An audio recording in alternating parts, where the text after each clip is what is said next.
All right, so this is one of the techniques we cover in our intermediate course, where riders often will get, stuck, whether it's on a tree root or a small log. This is a decent size one from an adventure point of view, but it's still about that axle height. So what I often see people do is, they'll come up to the log and then they go, oh, and they're trying to get over it. And that's never going to work. You've got 200 plus kilos, and that tyre is never going to get enough grip to propel 200 kilos over this log, okay? It's just going to spin, and because you've got so much power in these two, they're going to spin really easily. So what we need to do is utilise a little bit of physics, okay? So all we need is timing and a nice clutch positioning to just feed the clutch just out a little bit. Now what I like to do is get as far forward as we can so we can get half a wheel rotation of momentum, and then as we're just releasing the clutch, we bring our shoulders forward, okay? So I'm letting the clutch out to where it starts to feed, and you might even see the back of the bike starting to squat, finding the friction point on the clutch. And then as I make a commitment, say, okay, I'm going to go now. When I say now, I'm going to bring my shoulders forward. So 1, 2, 3. Easy as that.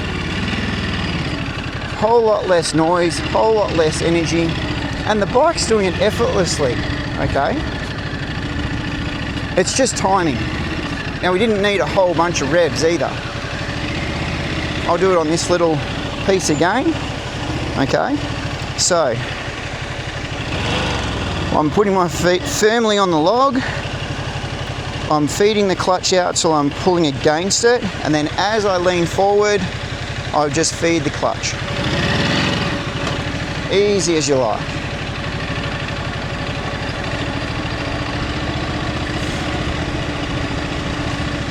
Little skills like this make such a big difference out there in our environment. And ground clearance and being able to touch the ground, these are all key aspects of, if we've been practicing logs, like we do this on our intermediate course, up to about axle height, which is this size log, like a telephone pole.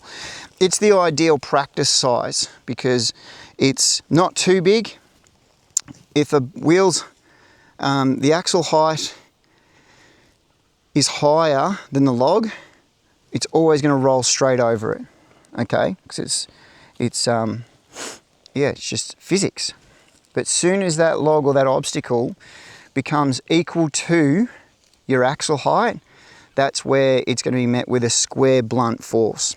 So the only thing we need to do if we get to that is lift the axle height, which that's where a little blip, or often on the big bikes, I'll use a kicker so that we can just ramp the bike. We're just lifting the axle height, so we still want that front wheel to hit the obstacle.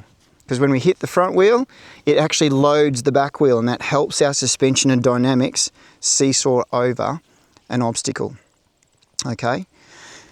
Sometimes if we're coming across fallen trees or bigger obstacles, taking the time to have a look around, put a kicker or a small log in front of it that can ramp up and over, and then this technique works exactly the same. It's just a really nice smooth transition, and you're not slipping and falling over with big heavy bikes, which is a recipe for problems.